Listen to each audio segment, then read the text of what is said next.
Wait, what time is it? I think it's time for family worship.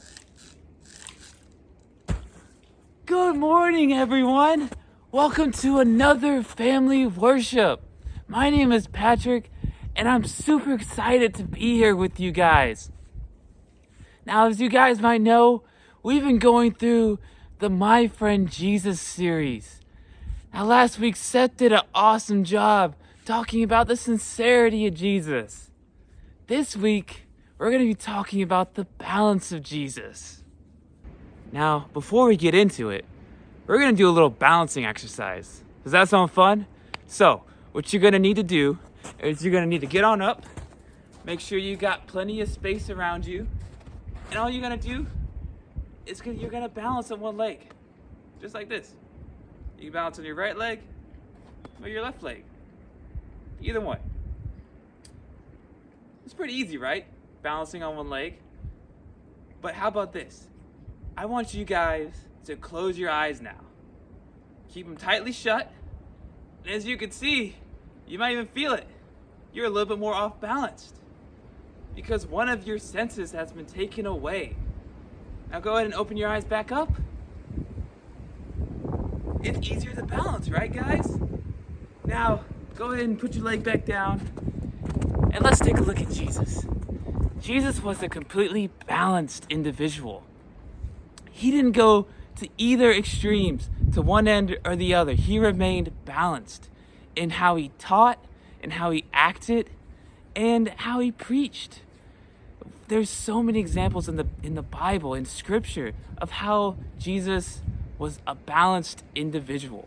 Now we're gonna take a look at a story of that exemplifies the balance of Jesus, and that story is when he walks on water.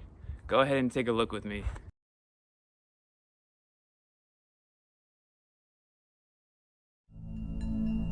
After the great feeding of the 5,000, Jesus told his disciples to get into a boat and cross the lake, called the Sea of Galilee. "I'll meet you later," Jesus told them. It was time for Jesus to spend some time in prayer. As his disciples took the boat across the lake, Jesus went to a place where he could pray. Even though it was late at night, Jesus knew that prayer and time with God his Father was important. While Jesus prayed, a violent storm arose. The wind was fierce on the lake, and the disciples, rowing with all their might, weren't getting anywhere. Even though they had been on the lake for hours, they were unable to steer the boat and became frightened. At that moment, Jesus decided to come to the disciples. Since he did not have a boat, he simply started walking on the water towards them. In the middle of that terrible storm, Jesus walked calmly as the crushing waves roared from all sides. As the lightning flashed and the rain pelted them, the disciples looked around in confusion, wondering what to do. And then they saw something on the water. Could it be someone walking on the water? "It's a ghost!" they screamed in terror. Every one of the disciples in the boat was terrified. "Take heart, it's me," Jesus replied cheerfully. "Don't be afraid." He walked confidently toward the trembling disciples who were huddling in the wind-swept, wave-beaten boat. Then Peter answered, "If it's you, command me to come to you on the water." Peter knew that Jesus had control over all the elements, even the weather. "Come," Jesus replied. So Peter began to climb out of the boat and stepped into the water. He was doing it. He was walking on the water. He could hardly believe what was happening. But then Peter shifted his attention away from Jesus and onto the storm. He felt the sting of the strong wind. He looked at the motion of the wild waves, and then he plunged down into the water. "Lord, save me!" Peter yelled. Quickly, Jesus grabbed Peter and pulled him back, helping him into the boat. Jesus looked at his disciples. "Why do you have so little faith? Why do you doubt so easily?" Jesus asked. Then Jesus stepped into the boat himself, and right away, the night became calm. The air went still. Not even a hint of the terrible wind and storm they had experienced.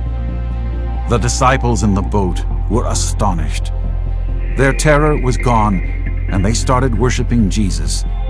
"Truly, you are the Son of God," they whispered in adoration.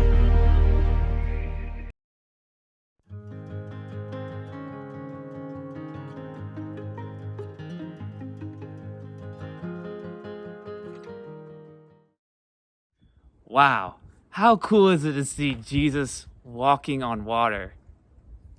This is such a perfect example of the balance of Jesus.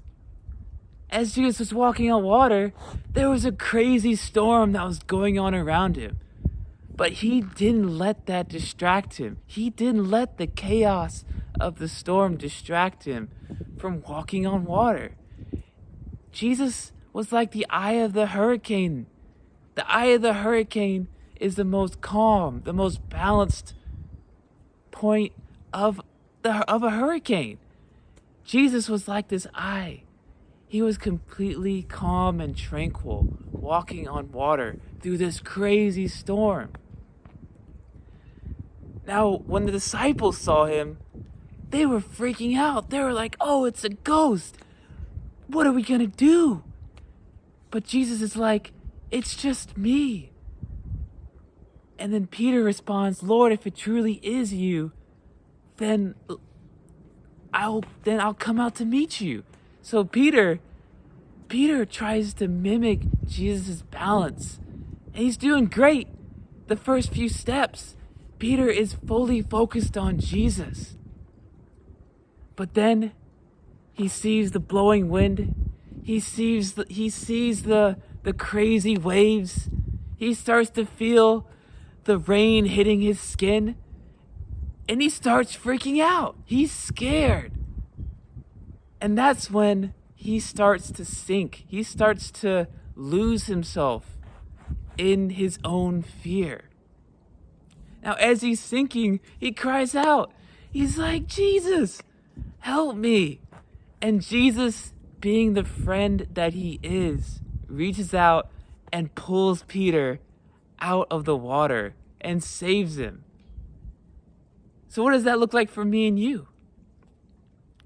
When we're going through life and we're getting tempted by the ways of the world, all the chaos of the world is going on around us, the storm of the world that's going on around us, we can get caught up in it and we start to sink.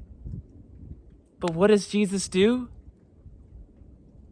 While all this storm of sin and chaos that is dragging us down, Jesus reaches his hand out for us and he saves us. So looking back at the first exercise that we did, the balancing exercise, when we closed our eyes, that was like falling into the water. That was us being consumed. We were off balanced. We couldn't balance properly with our eyes closed. But when our eyes were opened, when we can see, we're more able to balance. We're able to balance like Jesus and be balanced as Jesus was.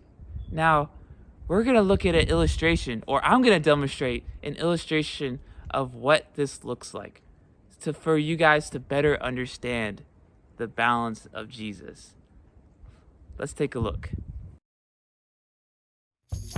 Hey everybody, I want to try an experiment with you. It's really a fun one, and in a second, I'm going to give you a chance to try it with your friends or small group leader or parent or whoever. Here's how it's going to work. Everyone put your fingertips together like this, and then bend your middle fingers together and make your knuckles touch like this. And the entire time, imagine that your knuckles are glued together. You can't separate your middle fingers. Then one at a time, try to move your thumbs apart, your pointer fingers, your pinkies, and then last, try to move your ring fingers apart. It's super, super hard. I'm gonna set a timer. Here we go, give it a try.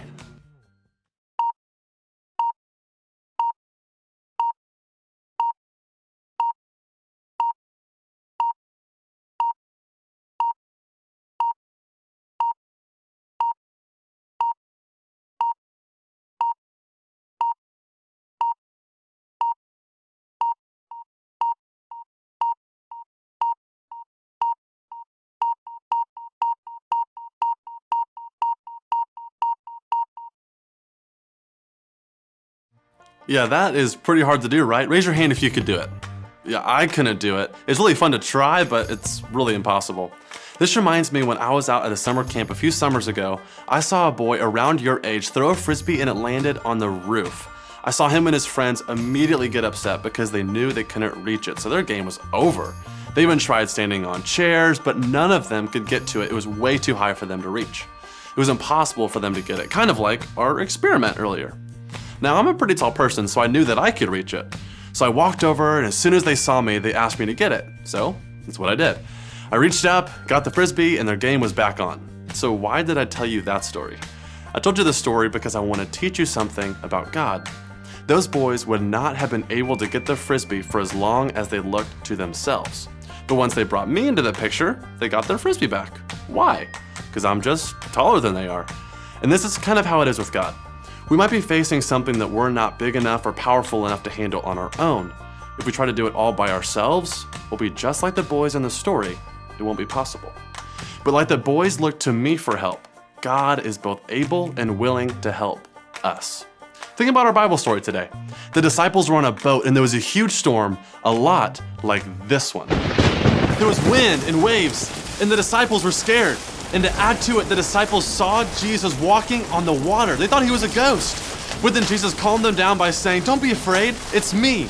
And then Peter said, "Lord, if it is you, call me out on the water." So Jesus said, "Come." And sure enough, Peter stepped out of the boat and walked on water. Now notice what Peter did not say. He didn't say, "If I can do this by my own strength, call me out on the water." Peter didn't focus on himself, he focused on Jesus. And Jesus ended up calming the storm. Sweet. Peter trusted that Jesus was more powerful than he was. Just like those boys trusted that I could get the frisbee down for them because I was taller than they were. It's easy for us to focus on what we can do or what we can't do when problems come up or there's a step in front of us that we need to take. But I want to encourage you today, don't focus on yourself, but focus on Jesus. Hebrews 12:1 and 2 says this, "Let us run the race that is set before us, looking to Jesus." There will be times in life where you won't know if you can do what God is calling you to do. You might feel nervous or afraid. You might feel like you aren't strong enough, but guess what? So many Bible characters thought the exact same thing. Gideon was afraid. Moses thought he couldn't talk well enough. Joshua was nervous. David was young. But here's what's cool. God still called all of those guys to do some amazing things. But did they do it by their own strength? No. They did it by God's strength. When a problem comes up or there's a step in front of you that seems scary, don't look to yourself. Look to Jesus. Trust Jesus, because here's the truth. God's strength is made perfect in your weakness. His grace is enough for you. In His perfect love, there's no room for fear. Even if you feel alone, He's with you, and He has prepared good works for you to do. But you can't do those good works on your own, and that's okay, because Jesus doesn't need you to be perfect. He needs you to be willing. And when God calls us to follow Him, there will be times where we feel like we aren't enough, but that's okay because Jesus is enough. He's good, He's powerful, and He loves you. Trust in Him every day as you follow Him.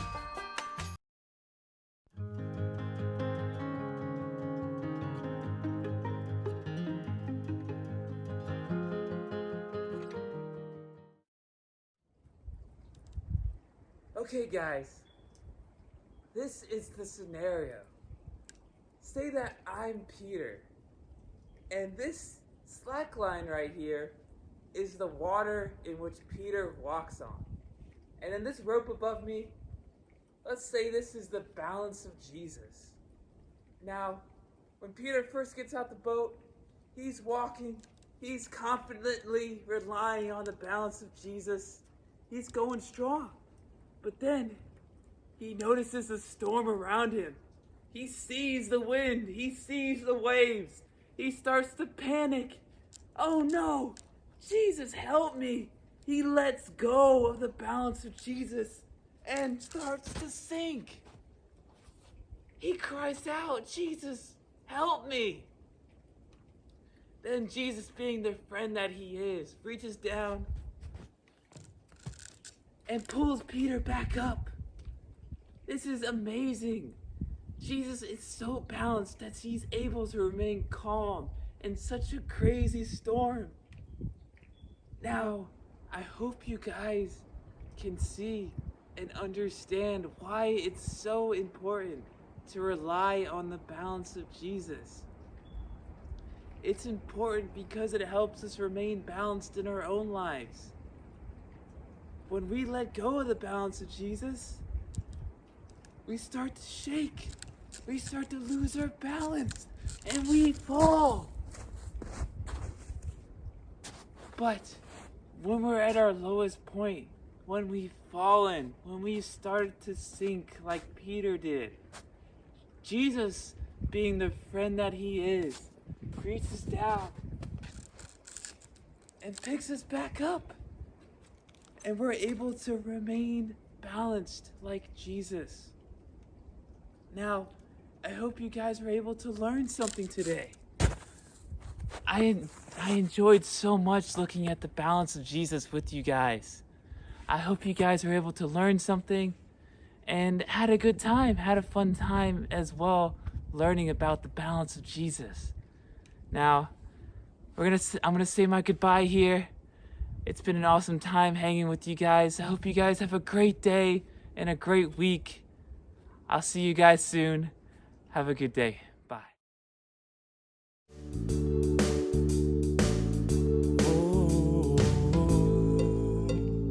Building up the kingdom, building up the kingdom, building up the kingdom of the Lord.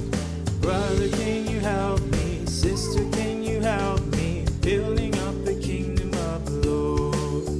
It's so high, you can't get over it. So low, you can't get under it. So wide, you can't get around it. You gotta go through that door faster.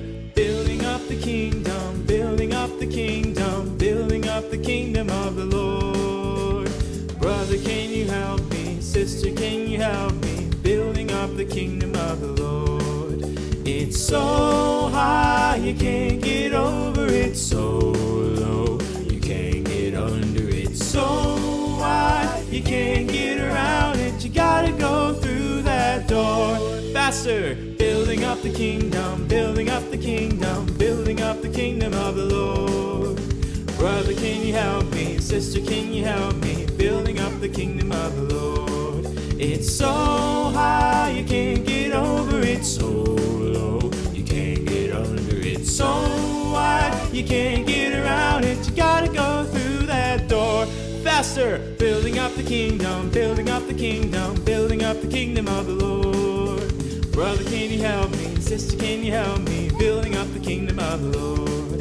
It's so high, you can't get over it. So low, you can't get under it. So wide, you can't get around it. You gotta go through that door faster. Building up the kingdom, building up the kingdom, building up the kingdom of the Lord. Brother, can you help me? Sister, can you help me? Building up the kingdom of the Lord. It's so high, you can't get over it. So low, you can't get under it. So wide, you can't get around it. You gotta go through that door a little faster. Building up the kingdom, building up the kingdom, building up the kingdom of the Lord. Brother, can you help me? Sister, can you help me? Building up the kingdom of the Lord. It's so high, you can't get over it. So low, you can't get under it. So wide, you can't get around it. You gotta go through that door faster. Building up the kingdom, building up the kingdom, building up the kingdom of the Lord. Brother, can you help me? Sister, can you help me? Building up the kingdom of the Lord. It's so high, you can't get over it. So low, you can't get under it. So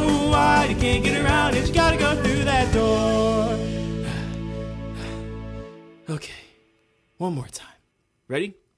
1, 2, 3, 4. Building up the kingdom, building up the kingdom, building up the kingdom of the Lord. Brother, can you help me? Sister, can you help me? Building up the kingdom of the Lord. It's so high, you can't get over it. So low, you can't get under it. So wide, you can't get around it. You gotta go through that door. One more time. 1, 2. I'm just kidding.